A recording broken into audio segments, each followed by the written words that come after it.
Ada orang, woi, ada orang jatuh nih. Jatuh. Sempat terjadi kerusuhan saat Panji Gumilang tiba di Bareskrim Polri. Mahfud MD sebut ada 3 solusi untuk persoalan Ponpes Al Zaitun.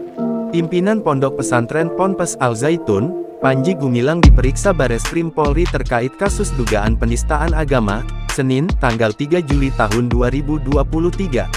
Panji Gumilang datang dengan didampingi sejumlah orang di Bareskrim Polri. Mereka memasuki area gedung Bareskrim Polri sekira pukul 13.50 waktu Indonesia Barat. Saat memasuki gedung, sejumlah orang yang mendampingi Panji Gumilang berupaya menghalangi wartawan saat mengambil gambar. Kerusuhan lantas terjadi karena pengawal Panji mendorong awak media yang hendak mengambil gambar dan video. Panji sendiri datang dengan menggunakan kemeja berwarna biru dengan peci hitam, tak berkata sepatah kata pun. Panji hanya bersikap santai sambil melambaikan tangannya ketika melihat pengawalnya itu mendorong wartawan hingga ada yang terjatuh. Ada orang, woi, ada orang jatuh nih. Jatuh. Sementara itu, Menteri Koordinator Bidang Politik, Hukum, dan Keamanan Menko Polhukam, Mahfud MD mengatakan ada 3 solusi untuk menyelesaikan persoalan Pondok Pesantren Ponpes Al Zaitun. Pokoknya penyelesaiannya 3.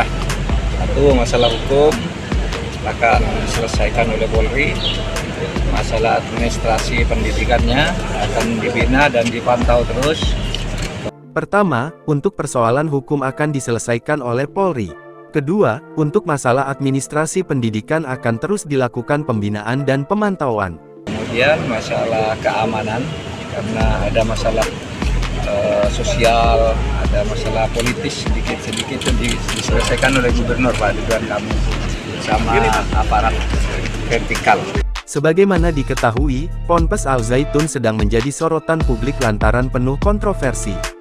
Selain itu, umat Islam juga mempertanyakan sumber dana untuk membangun kompleks Ponpes yang terletak di Desa Mekarjaya, Kecamatan Gantar, Kabupaten Indramayu, Jawa Barat. Dari segi ibadah, Ponpes itu menerapkan cara yang tidak biasa. Misalnya saf salat Idul Fitri 1444 Hijriah yang bercampur antara laki-laki dan perempuan. Bahkan, ada 1 orang perempuan sendiri berada di depan kerumunan laki-laki. Karena kontroversi itu, pemerintah akan menerapkan sanksi administrasi hingga sanksi pidana. Jangan lupa subscribe, share, komen, dan like ya!